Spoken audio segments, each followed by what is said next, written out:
तो भगत भाइयों, जैसे वर्तमान में गुरुदेव ने जो रजा अपने सत्सेवक बच्चों पर बख्शी हुई है कि भैया आपने सतगुरु प्रसन्न करना है, ये भक्ति तो परमात्मा सतयुग में भी लेकर आए थे, ये भक्ति त्रेता युग में भी लेकर आए, द्वापर में भी लाए और 650 साल पहले कलयुग में भी लेके आए। यही मंत्र थे, यही भक्ति थी, यही ज्ञान था, यही हमारा गुरु था। हम पार क्यों नहीं हुए? क्योंकि हमने सतगुरु की सेवा नहीं की, हमने सतगुरु को नहीं पहचाना, हमने सतगुरु को शब्द रूप में नहीं पहचाना। अपने जैसा अड़मास का पुतला मान लिया, अपने जैसा मां के गर्भ से जन्म लेकर आया हुआ एक व्यक्ति मान लिया, जिसके विषय में गरीबदास जी कहते हैं, भाई गुरु मानुष कर जानते वो नर कहिए अंध और ओवे दुखी संसार में फिर आगे काल के अंध। कि गुरु चाहे पूरा मिल गया और यदि आपने गुरु को ना पहचान कर मानुष मान लिया, हल्के में ले लिया, तो भी आपके 84 के फंद नहीं कटेंगे। तो हमने सतगुरु सेवा नहीं की, और सतगुरु सेवा उसी समय होती है जब पहले हम सतगुरु को पहचान लें। क्योंकि हम किसी भी रास्ते चल रहे हैं और यदि हमें यह पता ही नहीं हम जा कहां रहे हैं, तो हमारी रुचि रास्ते पर चलने की नहीं बनेगी, हमारे घुटने टूटे से रहेंगे। और यदि हमें पता है कि मैंने ये काम करना है, शाम को काम करके वापस भी लौटना है, तो आदमी की स्पीड भी तेज रहेगी और लगन भी रहेगी। तो सतगुरु सेवा, जैसे परमात्मा जी अपनी वाणी में कहते हैं कि सतगुरु सेवा में फल सर्वस आवे, गुरु सेवा में फल सर्वस आवे और गुरु विमुख नर पार ना पावे। फिर परमात्मा कहते हैं, भाई हरि सेवा युग 4 है। हरि यानी परमात्मा, डायरेक्ट भगवान की सेवा चाहे तुम चारों युगों तक करते रहो। और गुरु सेवा पल एक, और सच्चे गुरु की यदि आपने मर्यादा में रह के एक पल भी, एक पल यानी आंख झपकने जितनी देर भी यदि आपने सेवा कर ली, तो कहते हैं हरि सेवा युग 4 है, गुरु सेवा पल एक। भाई तासु पटंतर ना तुले, संतन कहे विवेक। यानी संतों ने विवेक लगाना पड़ेगा, विचार करना पड़ेगा भक्तों ने। अब भाइयों और बहनों, आप और हमारा कितना बड़ा सौभाग्य, हमें तो वही संत मिल गया जो खुद भगवान है, हमें तो वही गुरु मिल गया जो खुद ही परमात्मा है। अब सतगुरु की सेवा करनी पड़ेगी, अकेली भक्ति से बात नहीं बढ़ेगी। अब सतगुरु सेवा क्या है?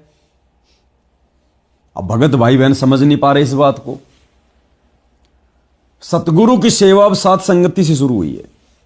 आज से पहले तो सतगुरु की सेवा हो ही नहीं रही थी, केवल अपने 3 समय की आरती कर रहे थे, अपना सुमरण कर रहे थे, सत्संग सुन लेते थे और सोचते थे कि सतगुरु की सेवा हो गई। ये सतगुरु सेवा नहीं है, ये तो भक्ति का एक अलग पार्ट है।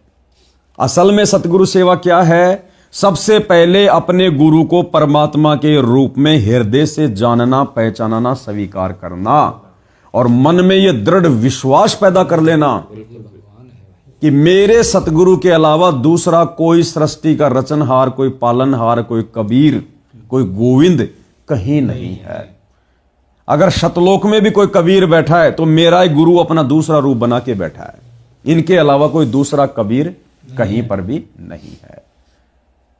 उसके बाद जब आपको यह पता चल गया कि मेरा गुरु परमात्मा है, गोविंद है, साक्षात कबीर है, फिर नास्त्र दमस जी ने अपनी भविष्यवाणी में कह रखा है, संत रामपाल जी ने ज्ञान गंगा पुस्तक में भी लिख रखा है कि फिर उस सतगुरु को अपना इष्ट मानकर, इष्ट माने अपना पूज्य देव मानकर, और पूजा संसार में केवल एक ही होती है, फिर उसको अपना इष्ट देव मानकर, अपना आराध्य देव मानकर उसको आसन पर बैठाकर, आसन यानी उसके लिए सिंहासन लगाओ, बेड लगाओ, उसको खाली एक फोटो मत समझो, एक मानुष मत समझो। जिस प्रकार राजा को सिंहासन दिया जाता है, ऐसे ही फिर अपने इष्ट देव, अपने गुरुदेव को अपने घर पर दरबार लगाकर, जैसे यहां भगत भाई ने यहां पर बेड लगा रखा है अपने पूज्य गुरुदेव भगवान के लिए, ये आसन है, ये सिंहासन है, और यहां 24 आवर पूज्य गुरुदेव भगवान विराजमान रहते हैं। तो आसन लगा दिया। अब आसन लगाने के बाद फिर गीता अध्याय 3 श्लोक नंबर 13 के अनुसार कि जो व्यक्ति परमात्मा को भोग लगाए बिना अन्न खाते हैं, पकाते हैं, वो तो समझो पाप खा रहे हैं। क्योंकि जिस परमात्मा ने हमें दिया, भाई ये दिया किसने? जमीन ने थोड़ी दिया, यहां के किसी राजा ने थोड़ी दिया, मालिक ने, यहां के किसी किसान ने थोड़ी दिया। परमात्मा अपनी वाणी में कहते हैं 1,84 जीव का भोजन बसे आकाश। ये परमात्मा सतलोक से हमारे लिए सारी सुविधा यहां इस पृथ्वी पर गंदे लोक में उपलब्ध करवा रहा है। क्योंकि हमने शास्त्र अनुकूल साधना की, भले आज कर रहे हैं, भले किसी युग में पहले की। अब दे तो भगवान सबको रहा है, जो भक्ति नहीं कर रहे उनको भी दे रहा है, उनके लिए भी सतलोक से आ रहा है। क्योंकि वो अगर वर्तमान में नहीं कर रहे तो कभी किसी पिछले मनुष्य जन्म में की थी, जिस कारण से उनके संस्कार बने। वो संस्कार परमात्मा ने इन्हीं देवी देवताओं के माध्यम से फिर आज हमें दिए। तो देव वही परमात्मा रहा है तीनों लोकों में प्रवेश करके। तो उस परमेश्वर का दिया हुआ भोजन यदि हम सर्वप्रथम भक्ति विधान अनुसार उनको अर्पित नहीं करेंगे, उनको भोग नहीं लगाएंगे, तो वो प्रसाद पाप नाशक नहीं बन सकता। उस प्रसाद को, उस भोजन को खाने से हमारे अंदर तरह तरह के विकार उत्पन्न होंगे। क्योंकि उस भोजन को पैदा करने वाला किसान हो सकता है वो शराबी भी है, वो मांसाहारी भी है, वो झगड़ालू व्यक्ति भी है, वो व्यभिचारी व्यक्ति भी है, वो नशा करने वाला व्यक्ति भी है। और जैसा खाएंगे अन्न वैसा होगा मन। इसलिए यहां पर गुरु को भोग लगाकर फिर वो भोजन खाने का विधान है गीता अध्याय 3 श्लोक नंबर 13 में। अब दुनिया को यह नहीं पता कि वो भगवान कौन है, तो भोग किसको लगाएगी? और दुनिया को पता चल गया कि ये भगवान है, तो फिर उसको भोग लगाने की विधि क्या है, उसकी आरती क्या है? तो ये सारी बातें वर्तमान में केवल संत रामपाल जी के भक्तों को पता है। और उनके भक्तों में से भी जो दूसरा पार्ट है साध संगति वाले भाई बहन, केवल उन्हीं को जानकारी हो पाई है। बाकी सतलोक आश्रमों से जुड़े भाई बहन तो अपने गुरु को परमात्मा मानते ही नहीं। बिल्कुल, वो तो 1% ही नहीं मानते। खाली जुबान से जरूर कहते हैं कि हमारे गुरु जी परमात्मा हैं, कबीर जी के अवतार हैं, लेकिन हृदय से नहीं मानते कि संत रामपाल जी भगवान है। अगर मान रहे होते, हम सब देख रहे हैं इन सतलोक आश्रमों में क्या होता है। जब जून का महीना आता है, उस समय वो कबीर जी की दाढ़ी मूछ वाली नकली फोटो जो किसी ने बनाकर गूगल पर डाल रखी है, और आजकल तो AI से भी बनाई जा रही है, उस फोटो को विराजमान कर दिया जाता है सिंहासन पर जून के महीने में, और फिर उसका प्रकट दिवस मनाया जाता है, उसको भोग लगाया जाता है। अब उस समय संत रामपाल जी कहां चले गए भाई, जिनको आप भगवान भगवान कह रहे थे? फिर तो आपने उस कागज के टुकड़े को, बेजुबान मुर्दा फोटो को भगवान मान लिया। क्या भगवान भी दो होते हैं क्या, कि जून के महीने में तो कबीर भगवान बन जाता है और बाकी 11 महीने संत रामपाल जी भगवान रहते हैं? आत्मा एक है, उसका पति भी तो एक ही होना चाहिए। क्योंकि गीता जी कह रही है कि हमने अव्यभिचारिणी भक्ति करनी पड़ेगी। अव्यभिचारिणी का भक्ति का मतलब है केवल एक पति, इष्ट रूप में एक।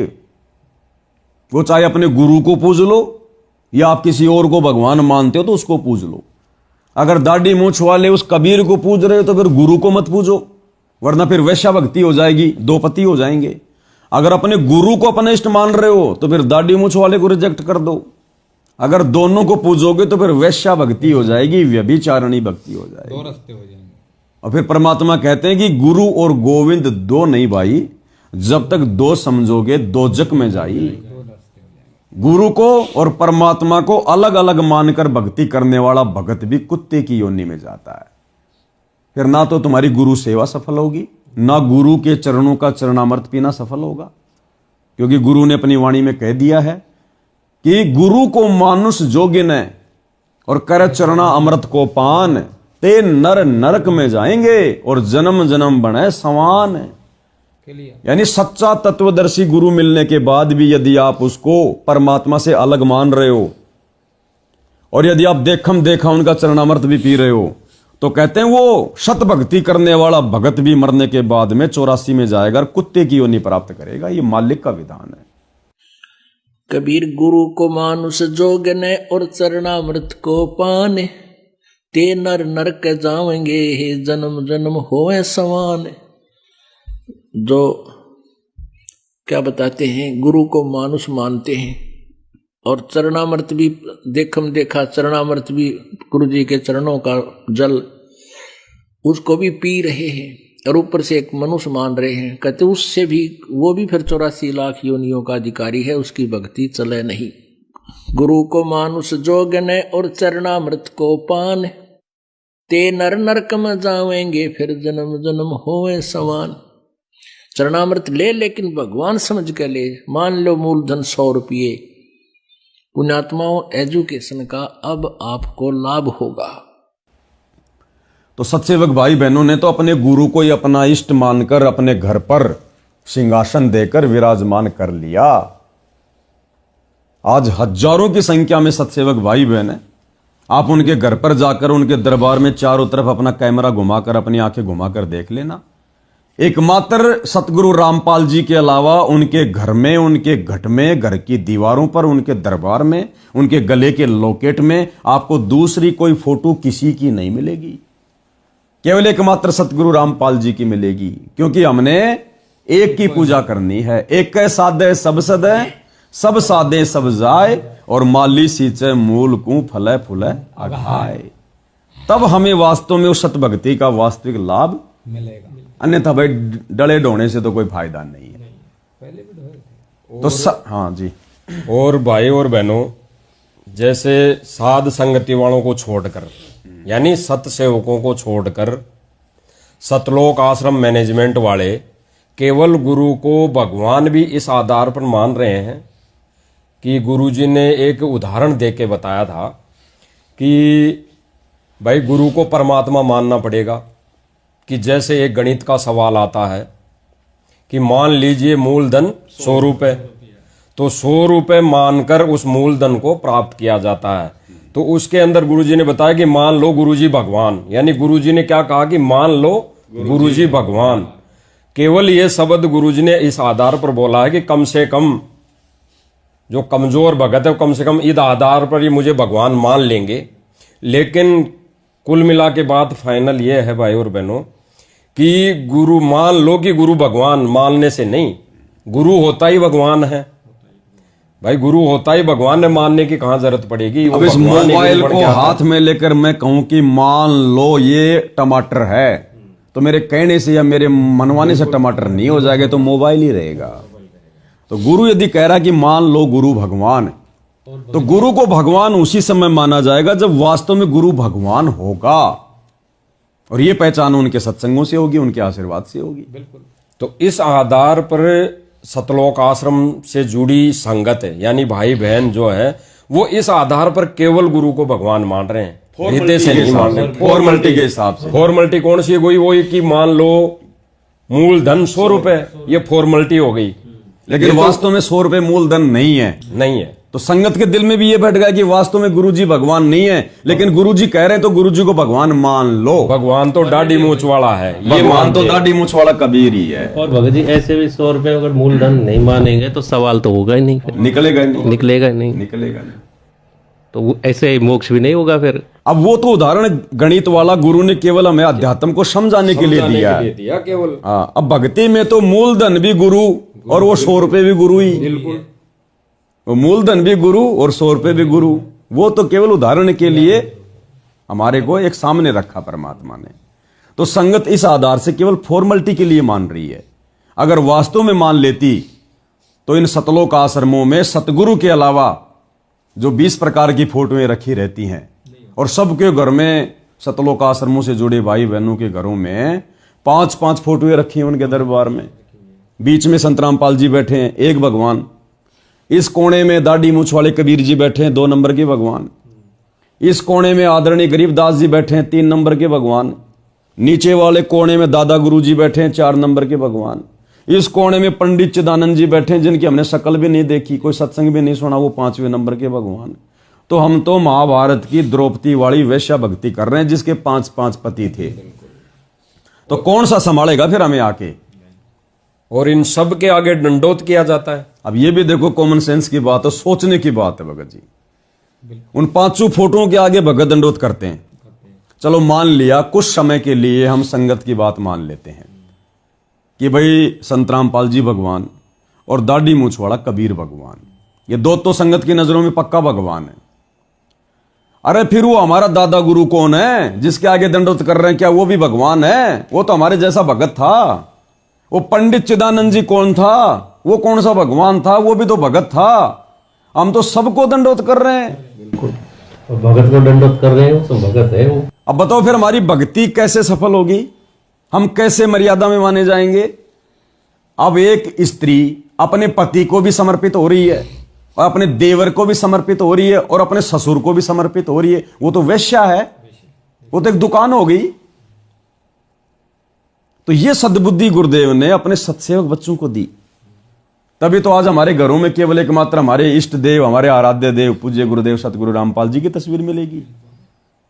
और ना हम सत्सेवक भाई बहन जून के महीने में उस दाढ़ी मूंछ वाली कबीर की नकली फोटो को भगवान मानकर उसका प्रगट दिवस मनाते। हम तो अपने गुरु जी का प्रगट दिवस मनाते हैं 8 सितंबर के दिन कि ये जन्म नहीं हुआ। ना सतगुरु जननी जने जाके माना बाप, भाई पिंड ब्रह्मण से रहित है ना वाती नो ताप। और शास्त्र में भी लिखा हुआ है और भगवान के विधान में भी है कि दंडवत केवल गुरु को किया जाता है, गुरु को करना चाहिए। भाई गीता जी में ये काल भी कह रहा है खुद कि अर्जुन मुझे तो नमस्कार कर और दंडवत केवल उस तत्वदर्शी संत को कर। और हम यहां अपने जैसे जीव को भी दंडवत कर रहे हैं, दादा गुरु को भी दंडवत कर रहे हैं, उसके आगे भी ज्योत जला रहे हैं, उसके आगे भी आरती कर रहे हैं हम तीनों समय के खड़े होके। उसको भी दरबार में भगवान के बराबर स्थान दे रखा है।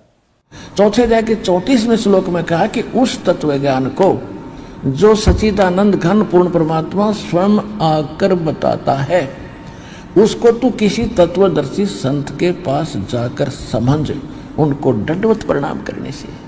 केवल वही संत एक दंडवत प्रमाण का अधिकारी बताया, प्रणाम का अधिकारी बताया है गीता में कि जो तत्वदर्शी है। केवल वही संत एक दंडवत प्रमाण का अधिकारी बताया, प्रणाम का अधिकारी बताया है गीता में कि जो तत्वदर्शी है। अन्यथा अपने विषय में गीता ज्ञानदाता 18वें अध्याय के 65वें श्लोक में कहता, मुझे नमस्कार कर, मेरा भगत बन, मेरी भक्ति करेगा तो मुझे ही प्राप्त होगा।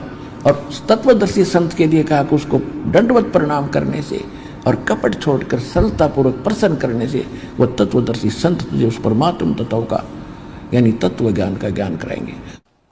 अब गुरु जी क्या कहते हैं कि जो पतिव्रता स्त्री होती है उसके पर्स में केवल उसके एक पति की फोटो होनी चाहिए। हमने तो हमारे पर्स में, हमारे दिल में, हमारे दरबार में 5-5 पतियों को सजा के रखा हुआ है। हम तो वैश्या भक्ति कर रहे हैं, व्यभिचारिणी भक्ति कर रहे हैं। हमें मोक्ष कैसे मिलेगा?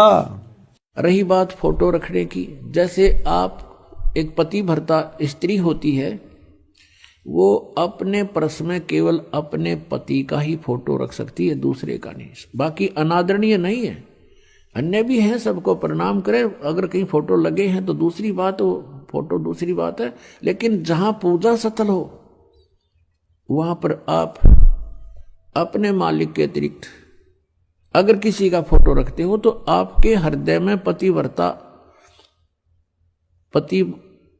तो नहीं है, वो नहीं है आपके अंदर, तो वो पतिव्रतापन नहीं होने से भगवान रुष्ट होगा। तो ये दया गुरुदेव ने अपने सत्सेवक बच्चों पर बख्शी। घर घर में बेड लग गए। उसके बाद देखो कैसे परमात्मा ने सीरियल वाइज दया बख्शी है। आप और हमारी तो सोच में भी नहीं था कि परमात्मा हमसे ऐसी भी भक्ति करवाएंगे। सबसे पहले मालिक ने आसन लगवा दिया और गुरु को ही परमात्मा मनवा दिया। उसके बाद घर घर में गुरुदेव भगवान को भोग लगने लगा। गीता अध्याय 3 श्लोक नंबर 13 के अनुसार हमारे पाप कर्म बड़ी तेजी से नाश होने लगे।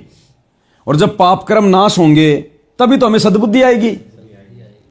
भाई एक मेमोरी कार्ड है 16 GB का और उसके अंदर रागनी भरी है, फिल्मी गाने भरे हैं। जब तक आप उनको नाश नहीं करोगे, उनको डिलीट नहीं करोगे, आप उसमें सत्संग कैसे भर पाओगे? तो जब तक हमारे पाप कर्म जो युगों युगों के संचित हैं, जब तक वो नाश नहीं होंगे तब तक हमें सद्बुद्धि कैसे आएगी? और वो पाप कर्म नाश करने का उपाय गुरुदेव ने बता दिया कि अपने गुरु को इष्ट मान के, परमात्मा मान के भोग लगाओ। पहले उनको समर्पित करो, फिर वो तुम खाओ जो प्रसाद बन जाता है। उसके बाद फिर तुम्हें सद्बुद्धि आएगी। और सद्बुद्धि आई उसके बाद फिर परमात्मा ने क्या किया, अपना आशीर्वाद देकर फिर जो वाणियां हम वर्षों से संध्या आरती में हम पढ़ रहे थे लेकिन समझ नहीं पा रहे थे कि पाती पंच पोहप कर पूजा, देव निरंजन और न दूजा, कि एकमात्र निरंजन यानी माया रहित परमात्मा तो एक ही है, कबीर भगवान। और भैया 5 दीपक के साथ में उसकी आरती उतारी जाती है। फिर ये बात हमारी जब हमें सद्बुद्धि आई, ज्ञान योग खुला, गुरु का आशीर्वाद मिला, क्योंकि हमने गुरु की सेवा करनी शुरू की।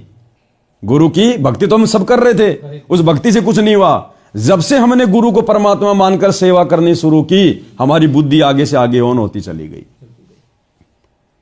फिर हम सभी भगत भाई बहन 5 दीपक वाली थाल के साथ गुरुदेव भगवान की आरती उतार रहे हैं परमात्मा की। हमारे एक्स्ट्रा 5 यज्ञ सुबह और शाम बन रहे हैं। यानी एक जो यज्ञ है हवन यज्ञ, हम प्रतिदिन अपने घर पर जोत जलाते हैं, एक सिंगल जोत तो 24 घंटे जलती है। अब ये 24 घंटे भी केवल सत्सेवक भाई बहनों के घरों में जलती है, केवल सत्सेवक भाई बहनों के घरों में। सतलोक आश्रमों से जुड़े भाई बहनों के घरों में तो सुबह शाम केवल आरती के समय, और वो भी आरती पूरी होने से पहले ही बुझ जाती है। और यदि किसी ने गलती से परमात्मा के सत्संग सुनकर यदि उसने 24 घंटे जोत जलानी शुरू कर दी, और यदि सतलोक आश्रम वालों को पता चल गया, उन आश्रमों से जुड़े किसी भगत को पता चल गया, किसी कोऑर्डिनेटर को पता चल गया, तो तुरंत उसके नाम का पीला पर्चा आ जाता है कि तू पाखंड कर रहा है, तेरा तो नामखंड हो गया। जैसा कि हमारे भगत जी के साथ में हुआ, भगत जी बताएंगे। इसके लिए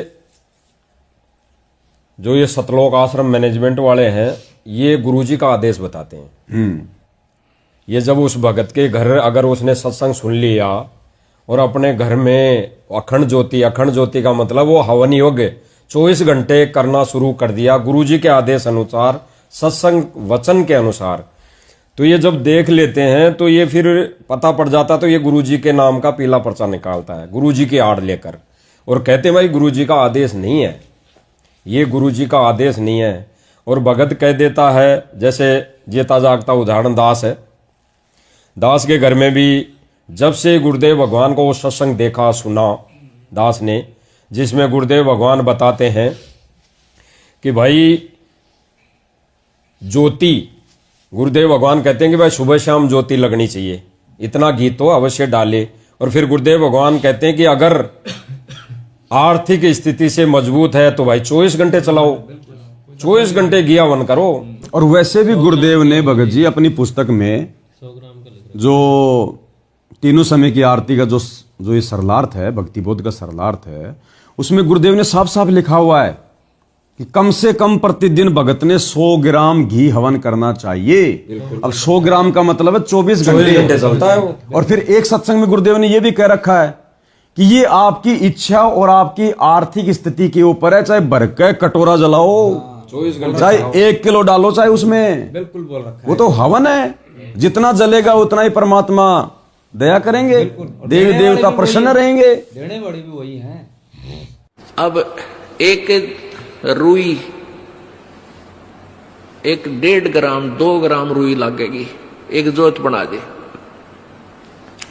खड़ी जोत लगा दी, उसमें घी डाल दिया जितनी आपकी इच्छा है, एक कटोरा भर दे, सारा दिन जलाए, उसमें घी डाल दिया जितनी आपकी इच्छा है, एक कटोरा भर दे, सारा दिन जलाए, तो उसमें वो घी उसमें डाल दिया, और हम अपना मंत्र वाणी सुबह नित्यनेम करें, दोपहर रमैणी करें, शाम न संध्या आरती करें, ये भगवान की वाणी भी हम बोलते रहते हैं, तो वो भी हवन हो रहा है। तो भाई और बहनों, जब दास के घर में कुछ एक कोऑर्डिनेटर आए थे, सन 2022-23 की बात है लगभग, तो उन्होंने देखा कि दरबार के अंदर परमपिता परमेश्वर की सिंगल फोटो थी, सतगुरु रामपाल जी की, बिल्कुल सतगुरु रामपाल जी भगवान की सिंगल फोटो थी दरबार में, वो बहुत पहले से ही थी, सिंहासन पे थी। तो उन्होंने आके दंडोत तो किया, लेकिन दंडोत करने से पहले उनकी नजरें गई तो मजबूरी हो गई करना, क्योंकि वो नहीं करते तो फिर दास उनकी बात नहीं सुनता, कह देता भाई चलो यहाँ से। वैसे तुम हमारे गुरु को दंडोत नहीं कर रहे, फिर तुम काहे के भगत, काहे की तुम्हारी तो बात उन्होंने दंडोत किया। फिर बाहर आते ही उनका, यानी उस दरबार से बाहर आते ही कुर्सियां लगी हुई थी उन भक्तों के लिए, कोऑर्डिनेटरों के लिए। वो आते ही के पहला ही उनका सवाल था कि भाई कबीर जी की फोटो नहीं है, यानी वो दाढ़ी मूंछ वाले की फोटो नहीं है। तो दास ने कहा कि भाई ये कौन है? भाई ये भी तो कबीर है। फिर उन्होंने घुमा दिया बात को कि नहीं नहीं वो भी तो होनी चाहिए थी, क्योंकि उनको लगा कि अब यहाँ पे जवाब नहीं दे पाएंगे, यहाँ पे दाब नहीं सकेंगे भगत को, क्योंकि ज्ञान आधार से जो क्रिया की होती है उस पर फिर परमेश्वर की मेहर होती है, रजा होती है। तो उन्होंने कुछ नहीं बोला। फिर उन्होंने बोला कि भाई ये जो ज्योति आपने लगा रखी है, अखंड ज्योति का कोई आदेश नहीं है गुरु जी का। तो दास ने उनसे कहा भाई ये अखंड ज्योति नहीं है, इसका कोई संकल्प नहीं लिया है, ये तो गुरुदेव भगवान सत्संग में बता रखे हैं, बताई हुई है कि भगत ने अगर आर्थिक स्थिति से संपन्न है तो 24 घंटे हवन करो, चाहे भर के कटोरा लगा दो, ज्योति जलनी चाहिए, हवन यज्ञ होना चाहिए, ये गुरुदेव भगवान ने कह रखा है। अब एक रुई, एक 1.5 ग्राम 2 ग्राम रुई लगेगी, एक जोत बना दे,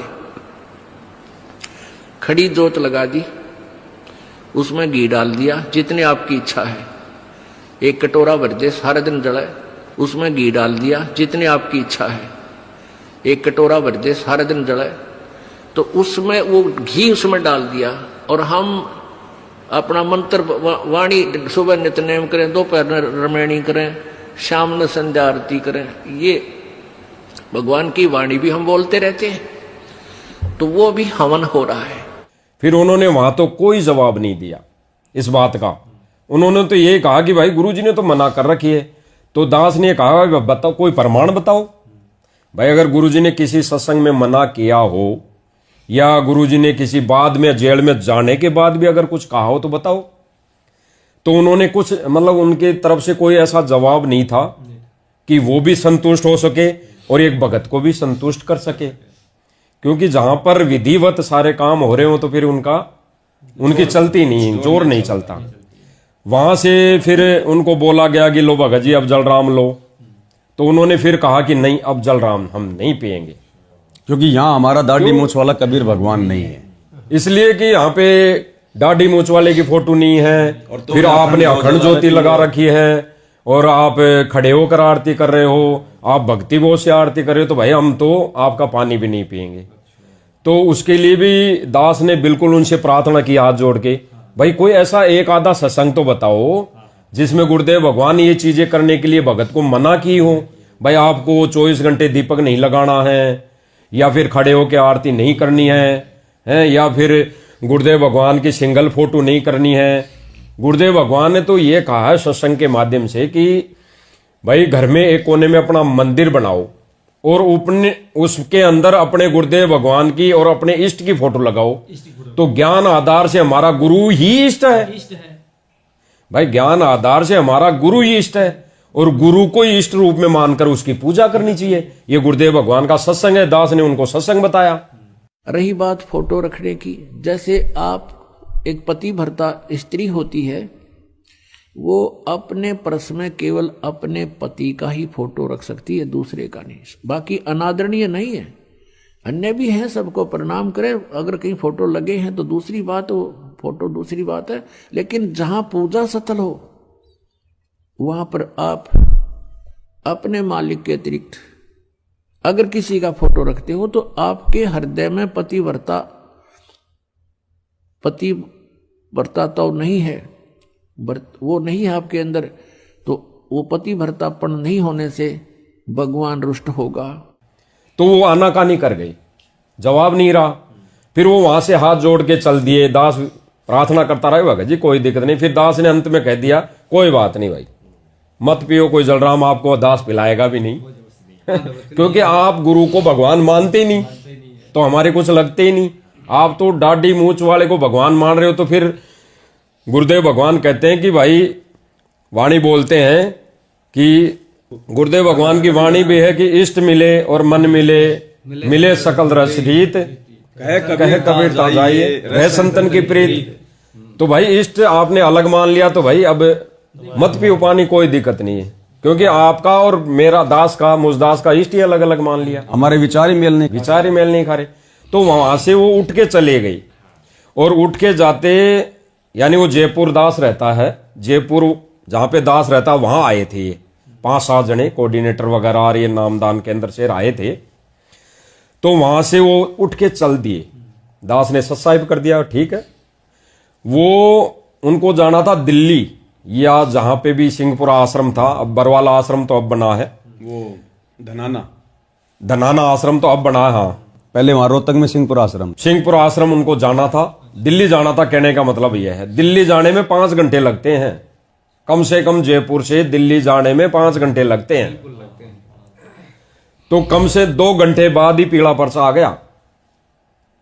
यानी वो दिल्ली भी नहीं पूछे थे भाई। विधान तो इन्होंने बना रखा कि गुरुजी से प्रार्थना जाती है जेल में, यानी जब मिलाई होती है तब प्रार्थना जाती है, फिर गुरुजी उसका आदेश देते हैं, फिर पीला पर्चा निकाल के संगत में वायरल करते हैं। मतलब कम से कम 2 से 3 दिन की प्रोसीजर है। 3 दिन मानो।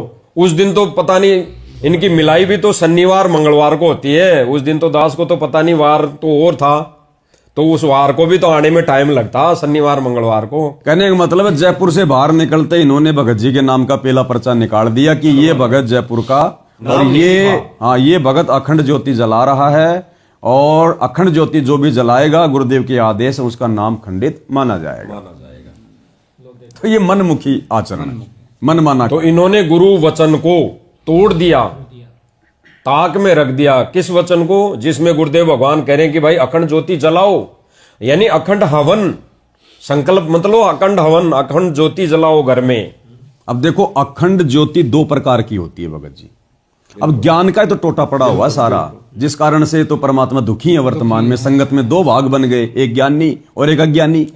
नहीं तो एक गुरु के शिष्य हैं, एक जैसा ज्ञान दिया, एक जैसी मर्यादा, फिर संगत 2 भागों में क्यों बट गई? क्योंकि सतलोक आश्रम वाले ज्ञान को आधार बनाकर गुरु को इष्ट मानकर भक्ति नहीं कर रहे, तो हम भला उनके साथ में हम कैसे रहें? अब 2 प्रकार की ज्योति होती है अखंड। एक अखंड ज्योति वो होती है जो मनमाने आचरण के तहत शुरू की जाती है, यानी मैं संकल्प करता हूं कि मैं इस ज्योति को एक बार जलाने के बाद मैं इसको कभी बुझने नहीं दूंगा। 1 साल तक या 6 महीने, जितने भी दिन का वो संकल्प लेता है कि चाहे कुछ भी हो जाए मैं इस ज्योति को नहीं बुझने दूंगा, वो होती है अखंड ज्योति। तो ये आ गया मनमाने आचरण में, ये आ गया तप के अंदर, ये भक्ति मार्ग में मना है। तो ये तो हम सोच भी नहीं सकते। एक होता है अखंड ज्योति का मतलब कि लगातार परमात्मा का हवन यज्ञ होता रहे, जैसे ही उसमें घी खत्म हो जाए उसी समय हम उसमें दोबारा से नई ज्योति लगा दें। उस ज्योति को निकाल दो, ज्योति बुझ गई, क्योंकि हमने कोई अखंड का संकल्प नहीं किया। और सप्ताह में तो हम वैसे भी परमात्मा की ज्योति साफ करते हैं, और जब उसको साफ करते हैं उस बर्तन को, दीपक को, तो वो तो बंद ही करना पड़ता है। 2, 4, 5 मिनट वो नहीं जलता। उसको साफ करके नई बत्ती लगा के फिर से हम परमात्मा को दंडत करके मंगलाचरण बोल के मालिक की वाणियां बोल के फिर से हम अपनी ज्योत जला देते हैं। तो ये 2 प्रकार की अखंड ज्योति होती है। एक तो मनमाने आचरण वाली कि मैं उसको नहीं बुझने दूंगा, तो वो तो देखो किसी की सफल नहीं होती है। मान लो आपने अखंड का संकल्प ले लिया और कल कोई भूकंप आ गया, आपका मकान ही ढह गया, तो ज्योति कहां से रहेगी? भयंकर आंधी आ गई, भूचाल आ गया, चूहा लेके बत्ती ऊपर चढ़ गया, तो वो आपकी अखंड कहां से हुई? तो वो मनवाना काम तो हम ना कर सकते, ना हम कभी सोच सकते। दूसरा अखंड ज्योति का मतलब है लगातार अपनी श्रद्धा अनुसार, अपनी आर्थिक स्थिति अनुसार परमात्मा का हवन चलते रहने दो। अगर ये गलत सिस्टम है, जैसा कि उन भाइयों ने पीला पर्चा निकाल दिया कि गुरु जी का आदेश है अखंड ज्योति नहीं जला सकते, नाम खंड हो जाएगा, तो भाई इन सतलोक आश्रमों में तो लगातार सैकड़ों की संख्या में अखंड ज्योतियां जल रही हैं, हवन यज्ञ हो रहे हैं 1.25 किलो घी के। तो इसका मतलब आश्रम वालों का तो हमारे से पहले से नाम खंड है। तो ये लोग अपनी गिरेबान में जाके नहीं देखते, दूसरों को शिक्षा बड़ी जल्दी दे देते हैं।